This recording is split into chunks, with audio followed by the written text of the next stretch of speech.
Diamonds are a lie. They aren't rare, and they don't hold much value. In fact, they're only valuable because you've been tricked into believing they are. Go try selling one yourself and you'll see what I mean. In the meantime, let's examine how this all began. Meet Frances Gerety. She's the copywriter behind the infamous De Beers slogan, "A diamond is forever."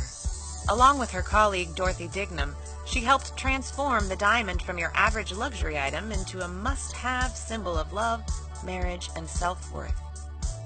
Before 1938, Americans occasionally exchanged engagement rings, but the custom had not yet become the norm. At the time, De Beers controlled the diamond market, and engagement rings accounted for 75% of their U.S. sales. But the market for diamonds had been shrinking due to World War I and the Great Depression. Seeking guidance, they looked to the N.W. Ayer Advertising Agency, who commissioned a study to determine the public's view on diamonds. As it turned out, women weren't all that interested in diamond engagement rings. Women wanted to be different, they wanted to be smart, and if they were going to buy a luxury item, they wanted to have more to show for it than a tiny little ring, like a washing machine, or a bigger house, or a new car. You know, useful stuff. Thanks to the study, De Beers' mission was now crystal clear. 1. Change the social attitude towards diamonds. 2. Go after the men. Men were the key to the market, because they were responsible for 90% of engagement ring sales.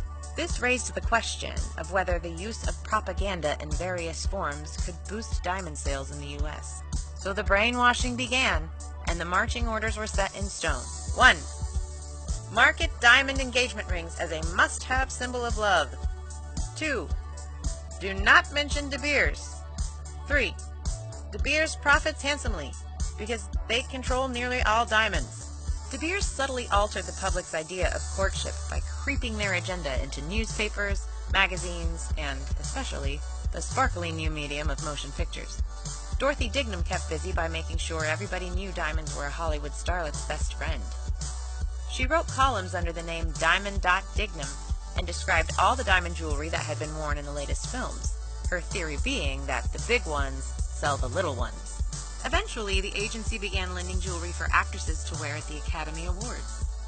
And that is why we spend 2 months' salary on engagement rings, because the salespeople told us to, and because they used Marilyn Monroe to make sure we'd remember to do it. At first, De Beers' advertisements suggested that a man should spend 1 month's salary on a diamond ring. But it worked so well, they increased that suggestion to 2 months' salary. It was an elaborate plan, but it all worked. After 2 years, sales in the U.S. shot up 55%. It was during this time that Gerety came up with the iconic line, "A diamond is forever." When she first suggested it during a 1947 meeting, her colleagues didn't like it. Even she wasn't in love with the line, but it stuck, inadvertently proving that sometimes slogans are forever too. That slogan has shown up in every De Beers engagement ad since 1948, and it was named the slogan of the century in 1999. Today, over 80% of women in the U.S. receive diamond rings when they get engaged. Advertising mission accomplished. But that's all it is. Advertising. The moment you buy a diamond ring and walk out the jeweler's door, the value of that ring drops by more than 50%. How can they effectively sell them at such a high price? Well, the only way to increase the value of something that has no value is to make it scarce. So De Beers and other diamond miners restricted the supply to keep prices high.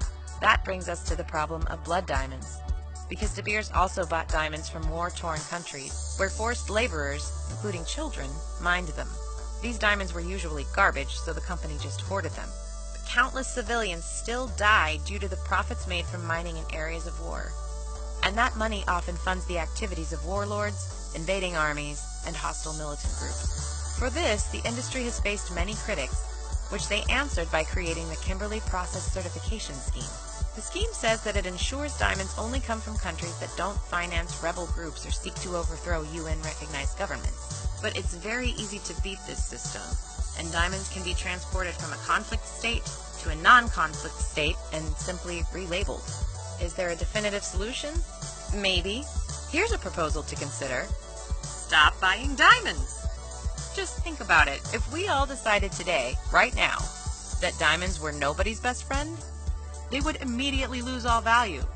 And really, if you're going to invest 2 months' salary, you should probably consider investing in something that actually holds value, like your future, because futures are forever.